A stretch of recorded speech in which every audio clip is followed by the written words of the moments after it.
On the Tuesday after Easter, my son said I was a burden. He didn't raise his voice. He didn't slam a door. He just looked at me across the kitchen table. The same table where I used to cut his sandwiches into stars, and said it plainly. Like he was reading a weather report.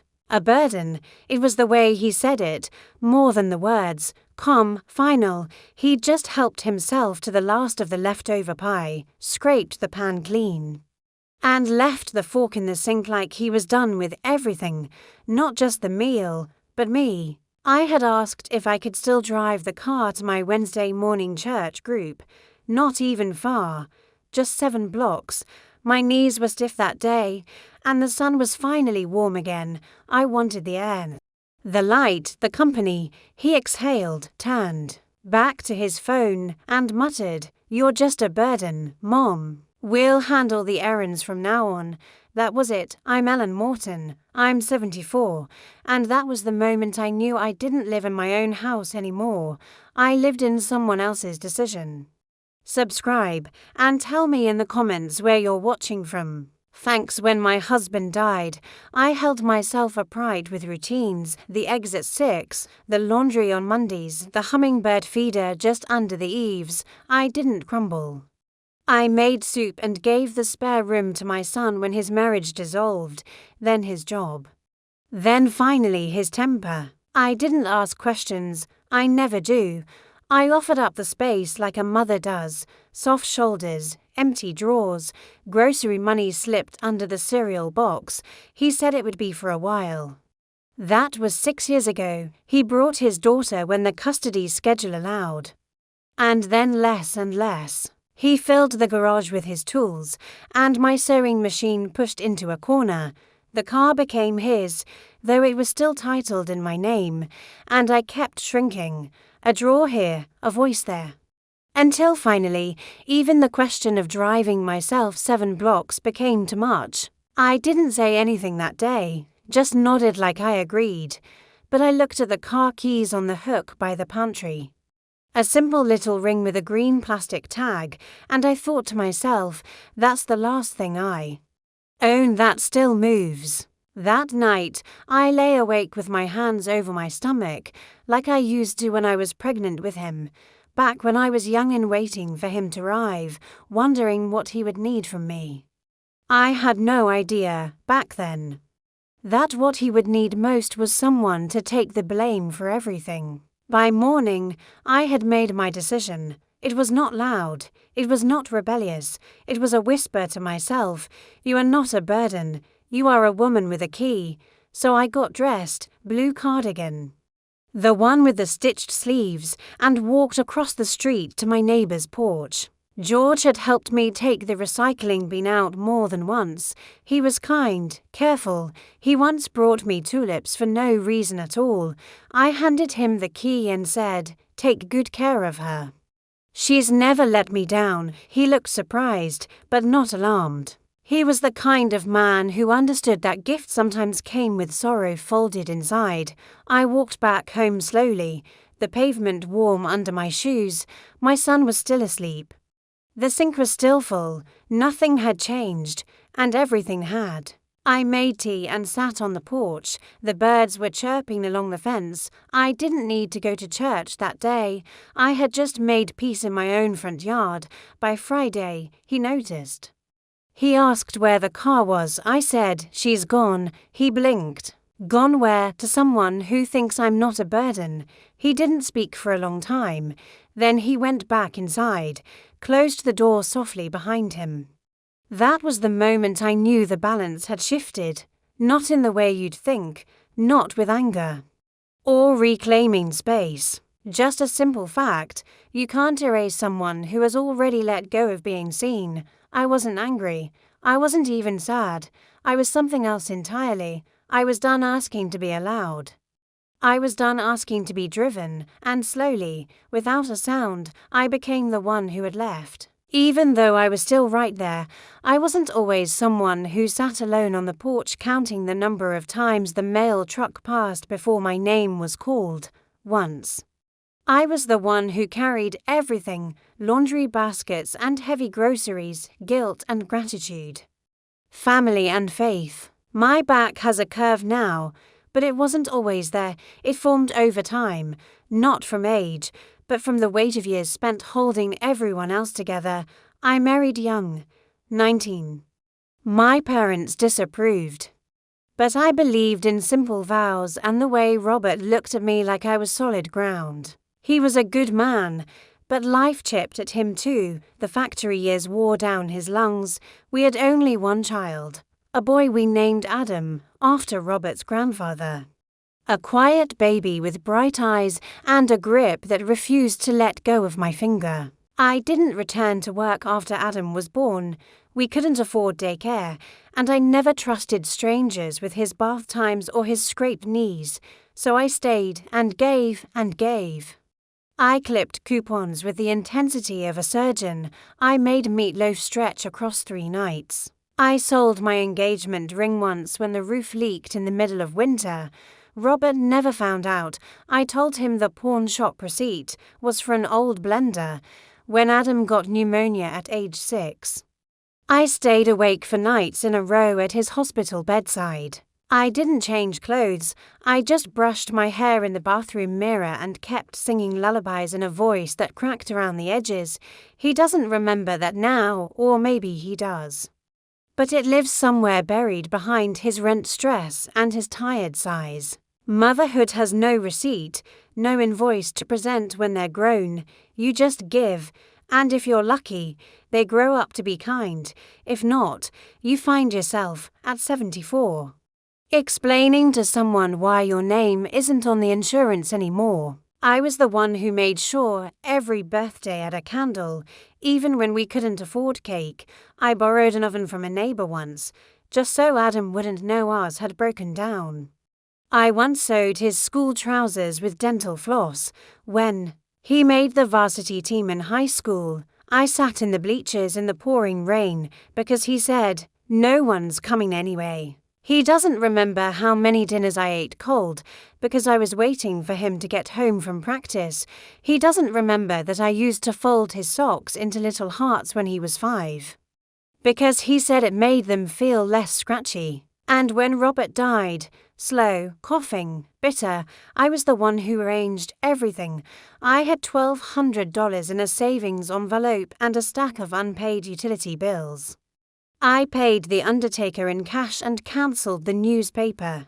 Adam had cried at the service, but not like a son grieving the father, more like a man seeing the door close on his own youth. He moved in 6 months later. Just for a little while, he said, I made the room fresh again, clean linens, the good towels. I took down the wedding photos, not because I wanted to erase Robert, but because I didn't want Adam to feel like a guest. I paid for his truck repairs twice. I never told him I missed 2 months of my own prescription because of it. I helped with paperwork during his divorce. I sat in silence when he blamed me for his daughter's distance. She's just like your side of the family, he muttered once, as if that explained why she didn't want to come for the holidays. I kept on, because that's what mothers do, don't they? There's no clock out, no pension, no yearly review. You don't even know when the job ends. You just realize one day that you're still working and no one notices anymore. That your name has become a background noise. That your presence has become assumed, like the wallpaper or the porch light that stays on after everyone's gone to bed. And even then, even when Adam began calling my bedroom the guest room, and my checkbook our account, I kept making his coffee just the way he liked it. With too much sugar, he used to say it tasted like childhood. Now, he barely drinks it. I ironed his shirts for job interviews. I called his old boss when he wouldn't. I pretended to forget things so he could feel smart again. There were so many small sacrifices. You see, like pebbles dropped in a deep well, one by one, you stop hearing the splash. And still, I didn't ask for much. Just the car on Wednesdays, just to be allowed to feel useful. When he called me a burden, he wasn't wrong about one thing: I had slowed down. My knees ached, I napped more than I used to. But I was still someone. I was still me, Ellen, who once worked 3 part-time jobs to keep her roof up. Ellen, who hadn't taken a vacation in 22 years. Ellen, who had never forgotten a birthday, even when hers was forgotten every time. Sometimes I wonder, not in anger, but in awe, how someone forgets the hands that held them up, how a son forgets that every first step, every packed lunch, every feverish night was done by someone who never asked to be repaid, only remembered. But then again, I suppose memory is selective, especially when it's easier to rewrite someone's role into something smaller, into a burden. So no, I didn't cry when I gave the car away. I had already given more valuable things: years, hopes, and silence. That car was just the last physical thing that moved under my name, and giving it to someone who would honor it, that was the first thing I had done for myself in a very long time. There is a kind of pain that doesn't come all at once. It doesn't scream or slam doors. It doesn't leave bruises or broken dishes behind. It arrives slowly, a look that lingers too long, a door that doesn't open when you approach. The sound of laughter from the next room that stops when you walk in, that's the pain I've known these last few years. Not the sharp, clean cut of sudden betrayal, but the slow erosion of being left out of things that once needed me. It started with phone calls, or rather, the absence of them. My granddaughter, Mia, used to call me after school on Thursdays. She'd tell me about her spelling quizzes and show me her drawings through the little camera on the screen. Then one Thursday, she didn't call. The next week, neither. When I asked Adam, he shrugged and said, "She's busy now, teenage things." And that was that. I still bought her a birthday card last year, one with a little music box tune inside. I never saw her open it. I left it on the hallway table, and 3 weeks later, I found it and opened in the recycling bin under a pizza box. I didn't say a word. I just picked it out quietly and folded it into my drawer with the others, cards I never sent. Or sent and never got a response to. That drawer is fuller than it should be. Then there was the food. Adam started doing the grocery shopping himself, which I appreciated at first. My legs were slower. And the store had become too bright and loud for me, but he came home with food I didn't recognize: spicy things, processed snacks, frozen dinners with ingredients I couldn't pronounce. He stopped asking if I needed anything. I stopped reminding him. I made my own quiet shelf in the pantry with oatmeal and chamomile tea and stopped expecting anything else. That's how it goes, I suppose. You adapt, you adjust your needs until they make no noise at all. The mail stopped being handed to me. I'd hear the rustle of envelopes in the hallway. And by the time I reached for them, Adam would already have sorted through them, leaving only the ads and junk mail for me to find. I once asked about a letter from the insurance company with my name on it. He said, "It's handled," and walked away. I watched him tuck it into his room with the other things I was no longer meant to see. It's strange how you can live in the same house and become invisible, like a ghost in your own kitchen. I would go to wash a cup and find it already replaced with plastic. The glassware I used for decades disappeared one day. When I asked, Adam said, "They're not safe anymore. Too easy to break." I looked at my own hands. Still steady, still strong enough to press pie crust into a tin, but apparently not strong enough for a drinking glass. It's a quiet kind of humiliation, being told you're fragile when you still feel whole. He took the wall clock down one afternoon, the one Robert bought me for our 25th anniversary. It chimed every hour, soft and warm, like a heartbeat. Adam said it was too loud. I found it face down in the hallway closet. I didn't hang it back up.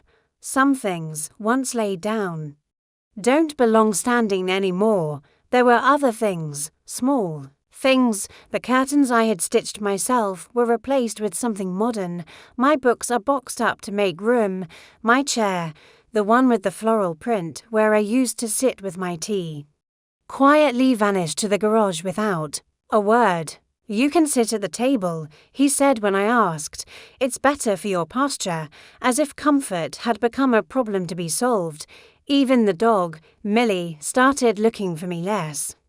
I suppose animals pick up on distance, on energy. She stayed in Adam's room more.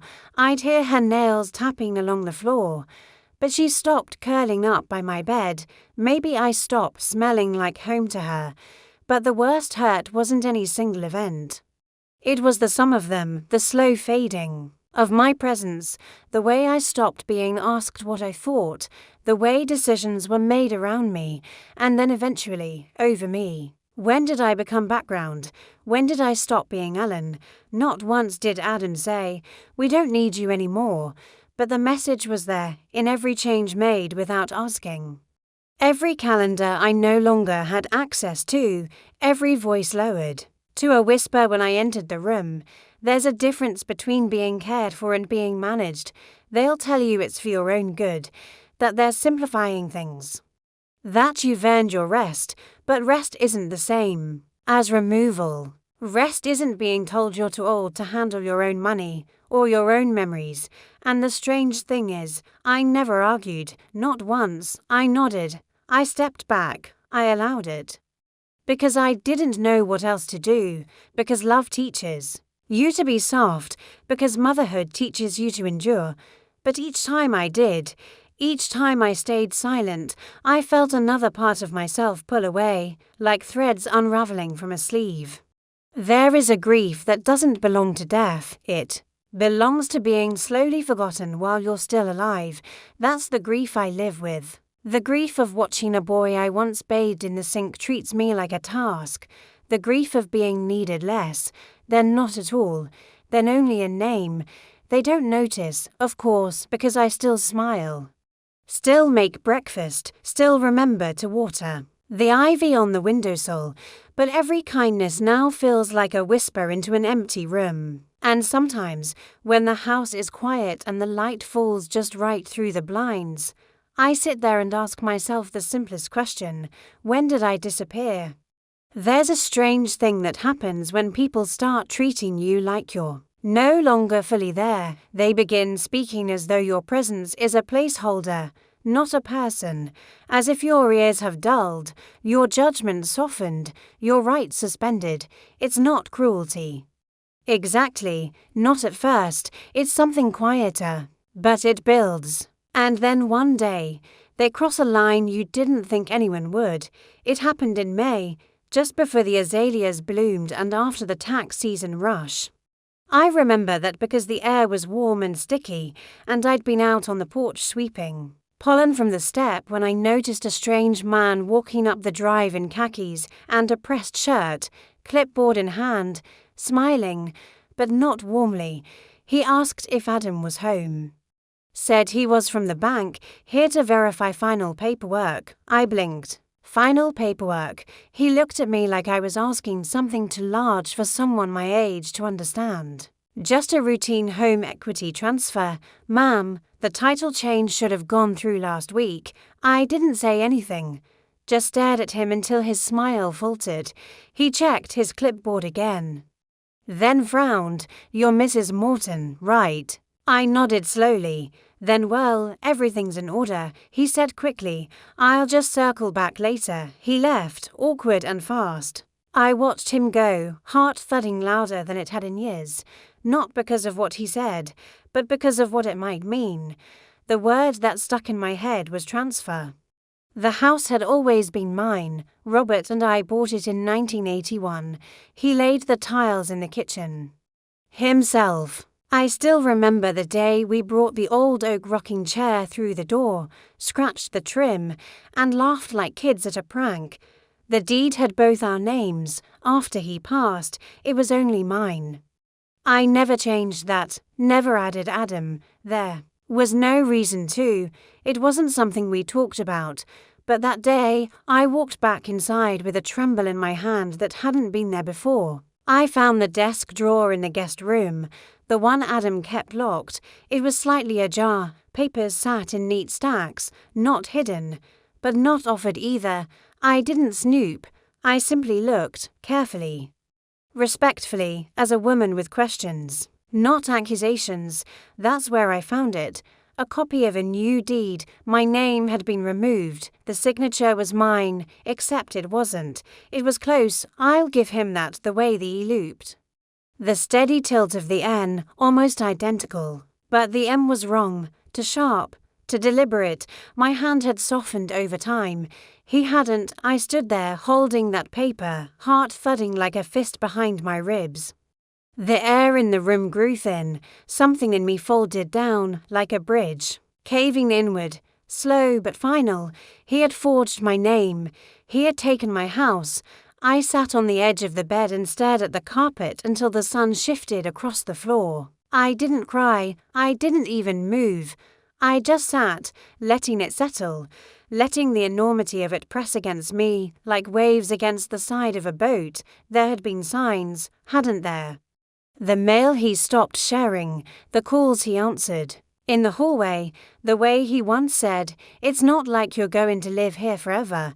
When I asked about repainting the hallway, I hadn't imagined it, I just didn't want to believe it. That night, I made dinner. I set the table. I watched him eat, bite by bite, spoon scraping against the ceramic like nothing had changed.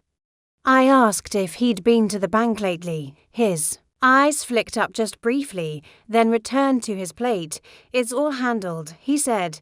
He never asked how my day was. I suppose, in his mind, I had served my purpose. The house was his. The car was practically his, and me, I was just the part he hadn't figured out how to remove yet. Some people think betrayal is a loud moment, a fight, a scream. But no, betrayal is quiet. It's someone pouring themselves a second cup of tea with your name erased from the documents in their pocket. That night, I sat on the porch again. The wind was light. The stars are sharp against the sky. I remembered how Robert used to sit. In that same spot, whittling wood scraps into little animals for Adam. I still have a few, a squirrel, a fox, one broken swan. I keep them in a tin on the mantel, symbols of a father's love. Now boxed in the very house his son had stolen. And that's what it was, theft, not just of property, but of dignity, of trust. It's hard to describe the feeling that follows. It's not rage, it's something older, deeper, like a cavern beneath your ribs, a hollowing, not of self-worth. I still had that somewhere, but of belief. The belief that your child would always see you as more than a transaction. For weeks I didn't say anything, not to him, not to anyone. I moved like someone underwater, still, slow, watchful. I began reading things I had long avoided. The legal documents, the tax notices, the insurance terms. I was 74, yes, but not stupid, not broken, and not done. And that's when the change began, quiet, intentional. He had drawn the final line, not just with ink on paper, but with the assumption that I wouldn't notice. That I wouldn't do anything even if I did. But he didn't know me, not really. He had forgotten who I used to be, and what I still was underneath the soft voice and the cardigan pockets filled with cough drops and tissues. He had crossed the line, and I, finally, was ready to step back from it, not in anger, not in fury, but in something far more powerful, clarity. It's funny how silence, once it settles into your bones, doesn't feel like absence, it feels like armor. After I found the forged deed, I didn't confront Adam. I didn't raise my voice or demand answers. I didn't tell him I knew. What would have been the point? I'd already seen what he thought of me. I'd already heard the word burden leave his mouth with all the weight of a spoon tapping against a teacup. Instead, I stopped speaking when it wasn't necessary. He asked if I needed anything from the store. I shook my head. He mentioned the heater making a funny noise. I nodded. He told me Mia might come next weekend. I smiled politely, knowing full well she wouldn't. There's power in retreating from the performance. In no longer playing the role someone has written for you. I had been his audience for years, clapping softly when he tried, forgiving the missed lines, smiling when he looked my way. But not anymore. I went inward. I started waking up early, earlier than I needed to. Sometimes I just sit at the kitchen table with my hands wrapped around a cup of tea and watch the sun pour through the window like gold dust, no one disturbed me then. The house was mine again for a few quiet hours. That's when I started writing things down. Not big declarations or letters I planned to send, just thoughts, memories, the way Robert's laugh used to rattle in his chest, the sound of Adam's baby feet on the wood floor. The recipe for lemon bars that I'd always kept in my head. I began organizing my papers, quietly, precisely. I requested copies of documents, not through Adam's mail but directly to the library's postbox, where an old friend of mine volunteered. We'd talk over tea once a week, and she let me use her address without asking questions. I think she sensed what I wasn't saying. I read everything. The deed, the transfer, the notary stamp I didn't recognize. I even contacted the county office and asked gentle questions. Feigning confusion, I'm just trying to understand. Something that's probably over my head, I said sweetly to the clerk. She was kind to kind. I could hear the pause in her voice when she realized I was not, in fact, the one who had signed the forms. I hung up the phone, folded my hands, and breathed. I didn't feel victorious. Just prepared. Silence, you see, makes space for preparation. I started moving things out of the house in small, invisible ways, one framed photograph a week, one jewelry box, one envelope of savings I had tucked into the lining of an old coat.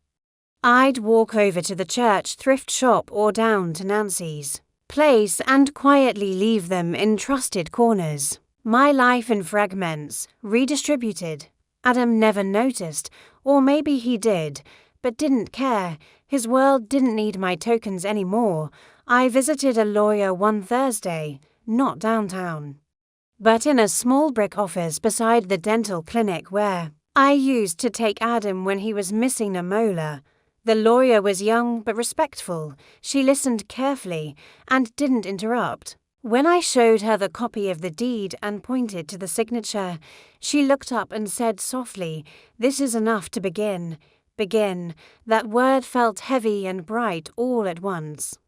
Like rain breaking a drought, she didn't promise anything overnight, but she told me what I could do, what I could claim, what I could still protect, and that's what I focused on, not revenge, not punishment, but protection, of what little still bore my name, of what still echoed with Robert's memory and my decades of effort.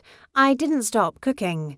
Though I made smaller portions, I didn't stop dusting the bookshelves.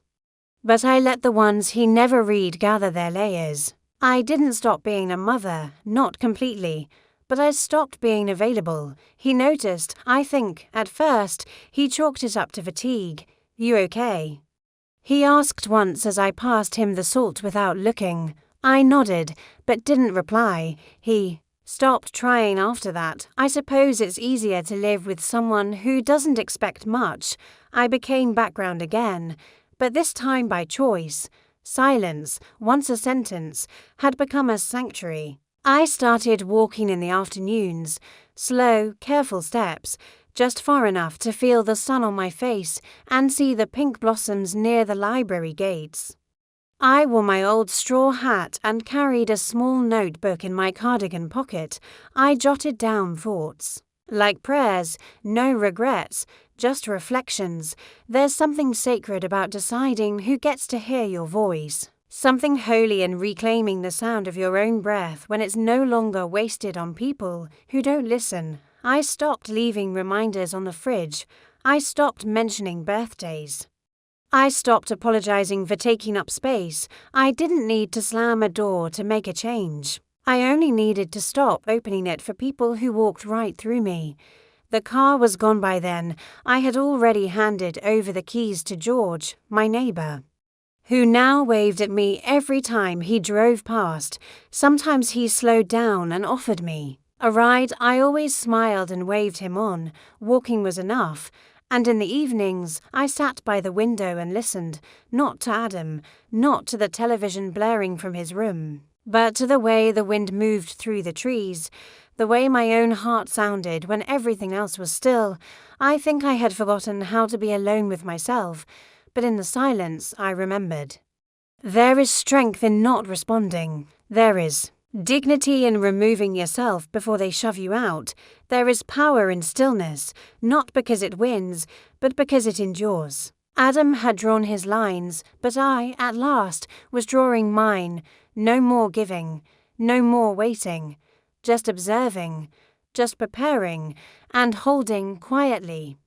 The knowledge that something within me had shifted, not broken, but risen. Something was coming, and I would meet it not with noise, but with the full, unwavering silence of a woman who finally knew her worth.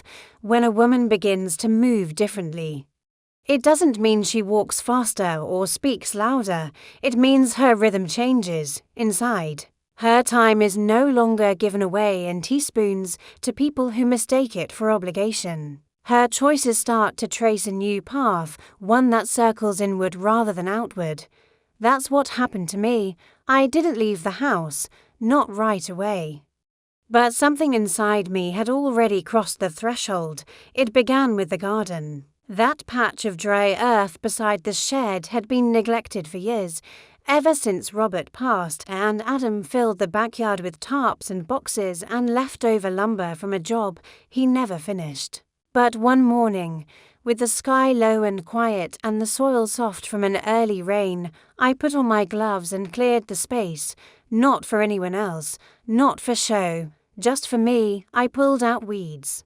One by one, dug my hands into the earth until my fingers ached. I found the old bag of seeds Robert had bought, morning glories and marigolds. They were likely too old to bloom, but I planted them anyway. The act was what mattered. The motion of reclaiming something. Adam didn't notice. He stepped over my work boots one evening without comment. I suppose the garden was too small for him to bother questioning. But I kept tending to it, morning after morning. Before the sun climbed to high, I felt the muscles in my back remind me they were still there. I felt my breath return to a deeper rhythm. When you do something that's truly yours, no one else's, you begin to feel a kind of quiet ownership again, of your time, your thoughts, your place. That spilled into other parts of my life. I changed how I dressed. Nothing dramatic, but I stopped wearing what I thought made me blend in the beige sweaters, the soft shoes, the quiet floral prints. I pulled out the navy coat with the brass buttons, the one Robert always said made me look like a woman with somewhere to be. I wore it even when I didn't go anywhere. Especially then, I began saying no to small things, to offers that came with strings, like errands that needed my help, or calls Adam wanted me to make. Since you're just sitting around, I simply smiled, nodded, and returned to my book.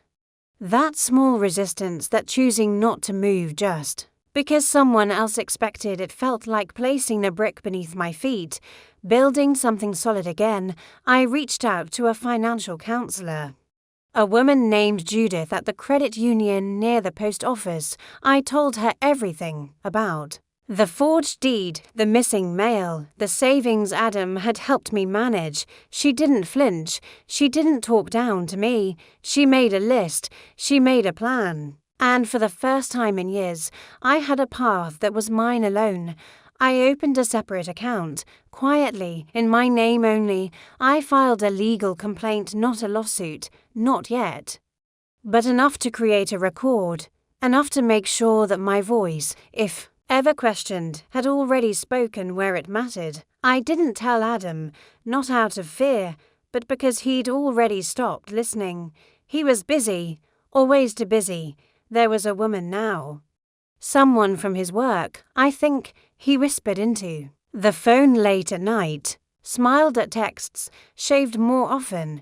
It should have made me hopeful. Instead, it confirmed what I already knew. I was a placeholder, a housekeeper, a cook. A background presence he could manage until she moved in and made me inconvenient.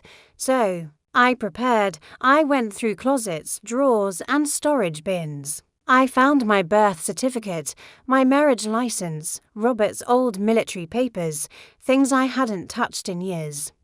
I placed them in a weatherproof folder and tucked it behind the insulation panel in the attic. The one only I knew how to open. I scanned copies at the library and mailed them to myself, labelled, sorted, safe.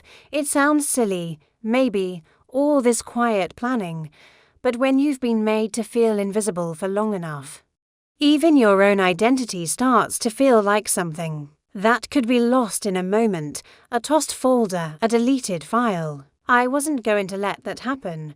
One Sunday, I skipped church. Instead, I sat in the town square on a bench with a notepad and watched people pass. I wrote down the names of places I'd forgotten. I loved the bakery with the warm rolls, the fabric shop that smelled like cedar, the little used bookstore with the crooked shelves. I gave each a number, and each week I visited one. I didn't buy much, just walked. Touched spines of books. Smile at strangers, let the world see me. One day at the bakery, I ran into Linda Bishop. We used to sit on the same church committee before life got away from both of us. She looked surprised to see me, still over there with Adam, she asked. Carefully, I smiled. For now, she nodded, something understanding flickering in her eyes. She didn't ask more, but before she left, she said, "You know, if you ever want company for a walk, I'm just a block over." I held onto that offer like a lifeline. You see, when you begin to move differently, when you stop giving all your energy to the people who drain you, something strange happens. Other people start to notice. Not everyone, not loudly, but quietly, gently. It's as if your soul becomes visible again after being buried under years of accommodation. I still cooked dinner, but smaller portions. I started freezing half of it and labeling it with my name. I began setting aside one plate each week for someone else, George or Linda or the librarian I'd grown fond of. A small act, but it reminded me that my care, when given freely, was still beautiful, just no longer available to those who demanded it. I moved differently, not out of spite, but out of truth. I had nothing left to prove to Adam. I had already been his mother, his protector, his excuse, and his silence. Now I was becoming someone else, still me but finally whole, still quiet but no longer erased. And the more I moved in this new way, the more I remembered I didn't have to fight to be seen. I only had to stop hiding from myself. It didn't happen all at once. You imagine, when you finally stop giving, that the change will be loud and dramatic. But it's more like a thread slowly pulled from a worn sweater. Bit by bit, the shape of things unravels. Bit by bit, the ones who never noticed your presence begin to notice your distance. Adam didn't say anything the first week I stopped folding his laundry. The clothes piled up in the basket like an afterthought. By the second week, I saw him digging for clean socks. By the third, he bought a plastic hamper and started doing his own, late at night, when he thought I was asleep. I could hear the washing machine churning beneath the floorboards like a quiet confession. There was a time when I might have offered to help, just a passing comment, "Need me to show you how to get the lint trap out?" But I didn't. Some knowledge is earned through absence. I stopped stocking the pantry too. Not out of pettiness, I still kept what I needed. But the shelves no longer filled themselves with his snacks, his cereals, his preferred brand of coffee. He noticed that one. I heard him curse under his breath one morning when he realized there were only tea bags and instant oats left. Still, he didn't ask, and I didn't offer. I had stepped out of the role, quietly, Fully, he started to feel it more in the things I used to remember for him: appointments, bills, his daughter's visitation calendar. One evening, I watched him flip through a stack of opened envelopes, his lips moving as he tried to count due dates. That used to be my job. The planner on the counter, marked in pen, color-coded. Now it sat untouched. I tucked it in a drawer. Weeks ago, no need for reminders when there's no one left willing to be the reminder. But the real shift didn't happen until Mia came. She hadn't visited in nearly 4 months. I didn't blame her. She was a teenager now, with her own quiet rebellion blooming beneath the surface. She carried her mother's sigh in her shoulders and Adam's stubbornness in her jaw. She arrived on a Saturday. No announcement, just a knock, and there she was, tall now, with hair dyed a soft lavender and chipped nail polish. I opened the door.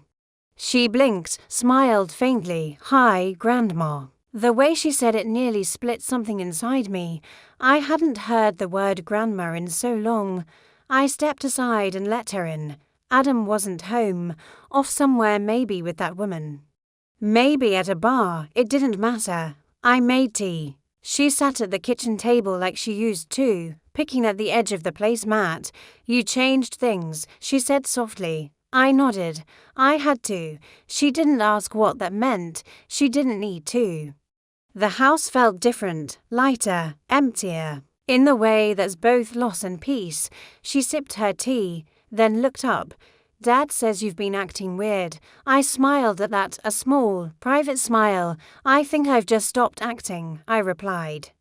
She watched me for a moment, then she said something I'll never forget. "I missed you." It hit harder than any betrayal, because that's when I realized I hadn't just pulled away from Adam, I'd pulled away from her too, from the one person still learning what it meant to be a woman, to be strong, to be seen.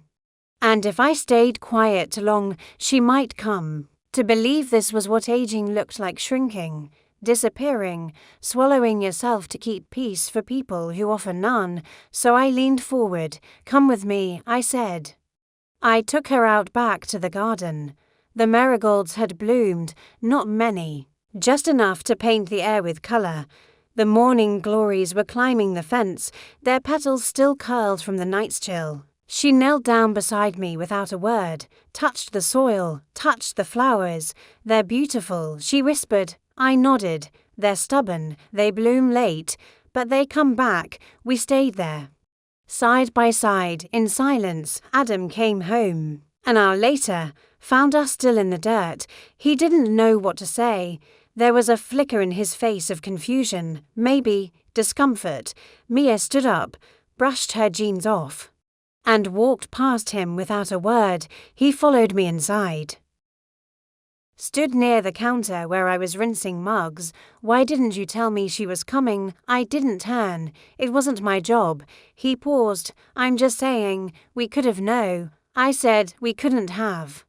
He fell silent. There. It was the loss, setting in, not because I had left, but because I had stopped returning.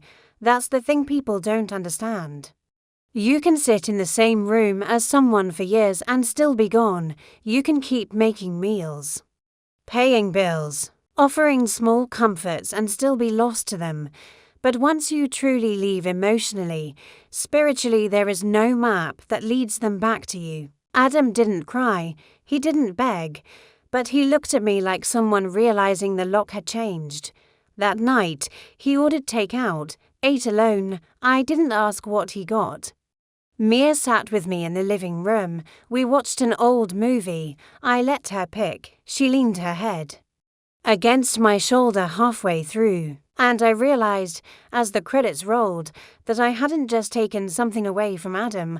I had reclaimed something too: space, presence, legacy. They lost more than laundry and dinner and reminders. They lost the person who remembered who they were before the world hardened them. They lost the woman who kept their stories stitched together like patchwork, even when the seams frayed. They lost my silence, and with it, the comfort of not being held accountable. But I had gained something too: a granddaughter's head on my shoulder, the bloom of late flowers. and a peace that came not from being needed but from being known. At last, by myself, I had never been one for writing letters I didn't intend to send. I always thought words should go somewhere, land in someone's hands, demand to be read, but lately I've begun to understand there are words that aren't meant for others, only for yourself.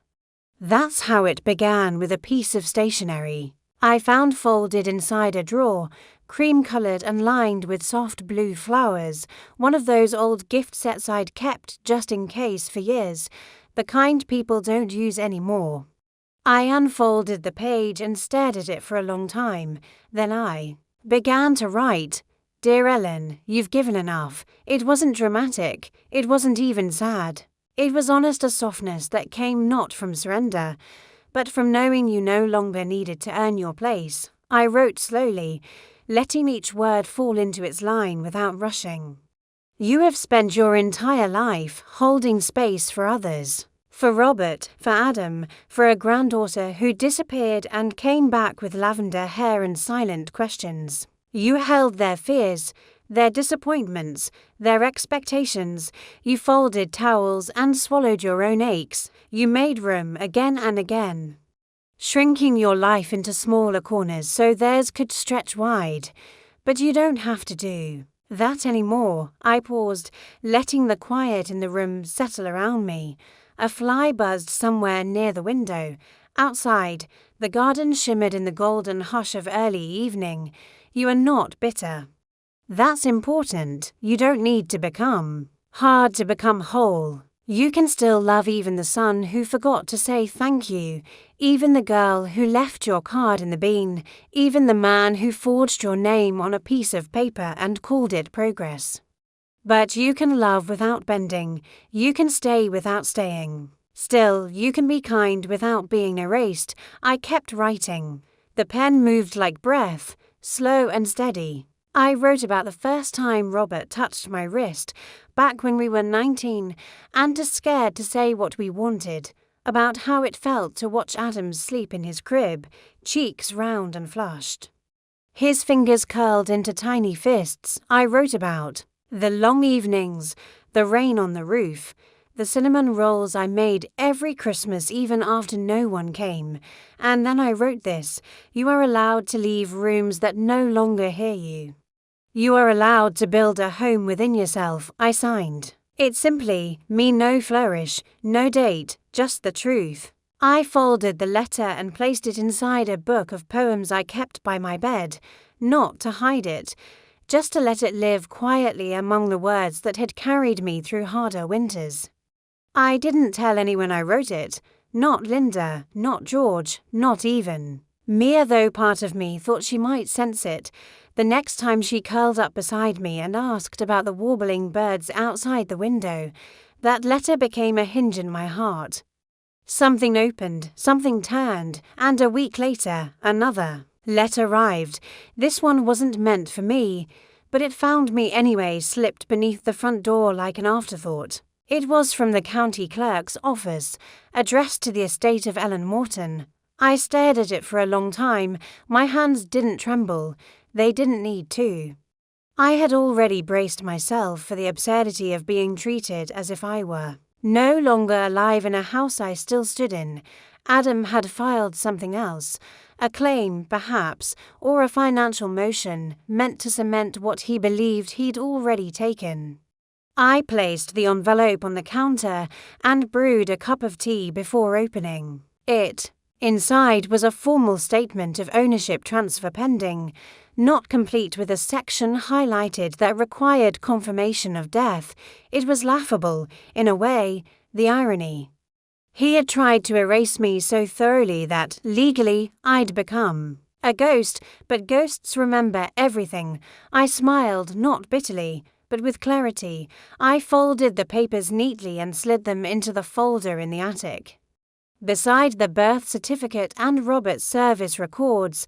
Then I pulled out a fresh sheet of that cream stationery, wrote one more letter, this one I would send To the clerk, I stated plainly that I was very much alive and included a notarized letter from Judith, my financial advisor, and, by now, quiet accomplice in reclamation. Attached were documents. Copies and evidence, truth, I sealed it with a calm hand. When I walked to the post office, the wind was high and my coat flapped behind me like a flag not of surrender, but of survival. As I dropped the letter into the slot, I felt something settle inside me. Not closure, not yet, but anchoring. I walked home slower than usual, noticing everything. The cracks in the sidewalk, the smell of cinnamon wafting from the bakery, a boy on a bicycle wobbling toward the corner, his mother jogging a few paces behind. That used to be me, once, back at the house.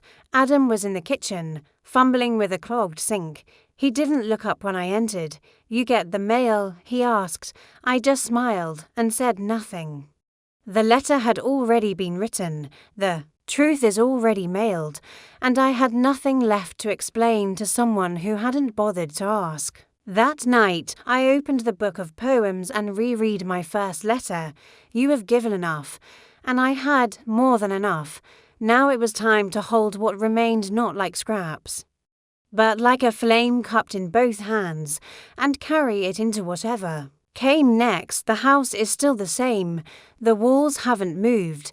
The windows still rattle on windy nights. The kettle sings when the water boils. And the floorboard outside the laundry room still creaks, no matter how carefully I step. From the outside, nothing about my world looks different, but everything is. It's quiet now, not the kind of quiet that used to ache the silence of being ignored, dismissed, managed. No. This quiet is different. It's chosen. It's full. My mornings belong to me again. I wake before the sun. Not because I must, but because I can. The light slips through the lace curtain slowly, like it's trying not to wake the furniture. I sit at the table with a cup of tea that I no longer make for anyone else, and I just breathe. That's it. Just sit and breathe, and remember that I am here not for anyone else's purpose, but my own. The garden is blooming now. The marigolds, bold and stubborn, have spread in clumps along the fence line. A few of the morning glories didn't take, but that's all right. Some things return slowly. Some don't come back at all. I've planted new things too. Lavender, basil. A thin row of carrots that may or may not sprout before the frost. But the act of planting, of placing something into the soil with no promise except your own care, feels like a ceremony now, like a vow I whisper with my hands. Linda visits more often. We walk slowly through the neighborhood, talking about things that don't need fixing.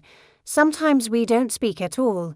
We just walk, step for step, like we're remembering what it feels like to move without expectation. Mia still comes by, though never with Adam. She rides her bike over on Saturdays, sometimes staying for lunch.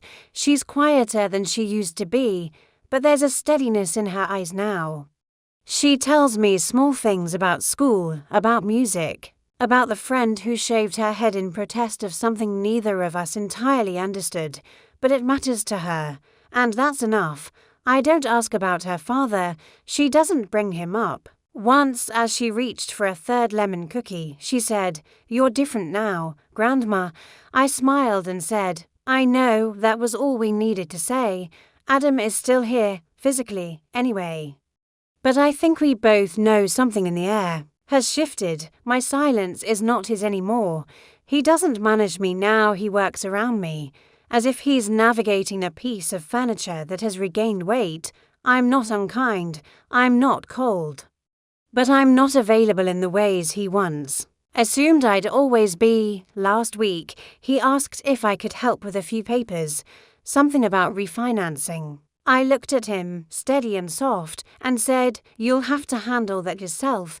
His mouth opened, but no words came. I returned to my knitting. That's how it is now, me in my space, him in his.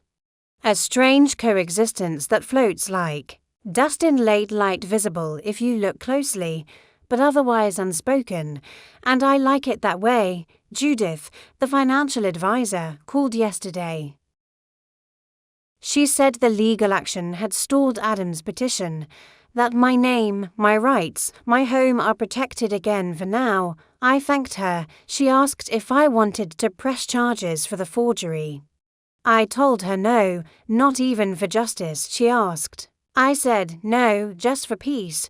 I think she understood. There's satisfaction in knowing the truth is on record. That somewhere, in an office filled with file drawers and manila folders, there's proof that I still exist, that I was not erased. But more than that, I don't need a courtroom to recognize my worth. My justice is in the garden. It's in Mia's hand wrapped around mine as we watch the bees. It's in the taste of soup made for one, and enjoyed in silence, with no one rushing me. It's in the drawer that holds my favorite stationery, waiting patiently for the next letter I might write only to myself. I have dreams now not of escape, but of becoming small things. I want to take a train to the coast, walk along the boardwalk and eat something sweet without sharing it. I want to visit the museum and stand in front of a painting without explaining it to anyone. I want to be still, truly still in rooms that don't ask me to perform, sometimes at night. I sit in the old rocking chair, the one Adam tried to shove in the garage, and I talk to Robert, not aloud, just in the way a woman speaks to the memory of someone who once saw her completely. I tell him I'm still here, and I imagine him replying, I never doubted you. My life is quiet now. It's not filled with applause or thank yous or people clinging to my edges, but it is mine, every hour, every step, every breath taken not in service to someone else, but in reverence of who I am. And maybe that's the gift of it all, the painful undoing, the betrayal, the slow reclaiming. Not that I got everything back, but I learned how little of me could be taken in the first place. I wasn't angry, I wasn't broken, I was finally empty, and that was beautiful. You don't always know what the last thing will be, not the last argument, or the last time someone calls you mom without irritation in their voice, not the final casserole you make out of habit, or the last time you check a door they could have locked themselves. Those endings pass quietly, unnoticed. It's the true endings, the deep ones that come wrapped in the unexpected. For me, the last thing I let go of was the photograph. It sat on the mantel for decades, slightly tilted, tucked inside a dusty brass frame with a crack near the top right corner. Robert and I, young and flushed, standing in front of the house on the day we signed the papers. I was wearing a skirt with daisy buttons. He had his arm slung around my shoulder like we had just conquered the world. That house, the one behind us, is still the one I live in, but the people in that photo, the hope in our posture, the runners of our belief are long gone. I used to keep it there like a lighthouse. A reminder, a talisman that said, this started with love. I never dusted it to hard, always with care, as if it would crack apart if I acknowledged just how long it had stood and how far we'd travelled from the moment it captured. But last Thursday, as I cleared the shelves not to give things away, just to make room for breath, I picked it up and held it longer than I expected. It was heavier than I remembered, or maybe my hands just carried more memory now. I walked it into my room, set it down on the quilt, and I asked myself, who am I still holding this for? Not Robert. He's with me in quieter ways now, in the way I double knot my shoes, or in the rhythm of my laugh when it catches me off guard. Not Adam. He doesn't look at the mantel. Don't ask about the past unless it benefits the present. Not Mia. She's making her own world, her own photographs with chipped nail polish and found light. I realized I was holding it for the woman I used to be, the one who still needed proof that her life began with something real, that the house, the love, the child they weren't imagined or borrowed or wasted. But I don't need that anymore. So I wrapped it gently in the soft green scarf I once wore to Robert's funeral and placed it inside a cedar box under my bed, not hidden, just set aside. Like a book I've read too many times to forget, but no longer need to keep on the shelf. That act simple, silent was the last thing. After that, something opened, the air in the house changed. It wasn't sadness, it wasn't a triumph, just space. Even Adam noticed. He walked through the living room that afternoon, paused by the mantel and frowned. Where's the old photo? I didn't even look up. Safe. He didn't ask anything else. That was 3 days ago. Since then, he's been moving more carefully, still trying to reclaim normalcy, offering to carry groceries. Asking how my knees feel in the morning, I let him try, but I don't feel the space he leaves anymore. I don't smooth things over. I let the air hold its awkwardness. I let the silence teach. He asked if Mia was coming this weekend. I told him I didn't know. I do know. Of course, she's coming Saturday at noon. We're going to the flea market. I promised to help her find an old record player she's convinced will change the sound of her life. She told me that phrase exactly. I want my life to sound different. I knew what she meant. So we'll go and we'll look at dusty vinyls and chipped china and drink bad coffee out of styrofoam cups. And when she smiles at me in that shy way she does, I'll know that some part of the future will carry my voice forward, not as an echo, but as an anchor. That's what survival is, I think. Not just the breath you keep taking, but the love you pass on in quiet gestures, a garden tended, a story told twice, a hand held just long enough to say, "You don't have to disappear. The house is still legally mine." Judith saw to that. She filed the counterclaim, sent the final letter, and closed the door on that particular threat. I didn't gloat. I didn't announce it to Adam. He'll know when he finds the documents in his own unopened mail. I'm no longer interested in proving anything. I've grown more interested in the hour between afternoon and dusk, that stretch of golden hush that fills the windows with light too soft to hold. That's where I sit now, in my chair, the one he tried to give away. I pulled it back into the corner near the bookshelf. No one says anything about it anymore. I sit there with my hands in my lap and let the world arrive as it is, not as it was, not as I wished it would be. I listen to the leaves scratching against the pane, to the slow hum of the refrigerator, to the memory of Robert's laughter, still somehow stitched into the walls. I don't need more than this: a room, a window, a name that is once again mine, and the knowledge that I didn't vanish. I didn't break. I simply returned to myself, to my stillness, to my truth.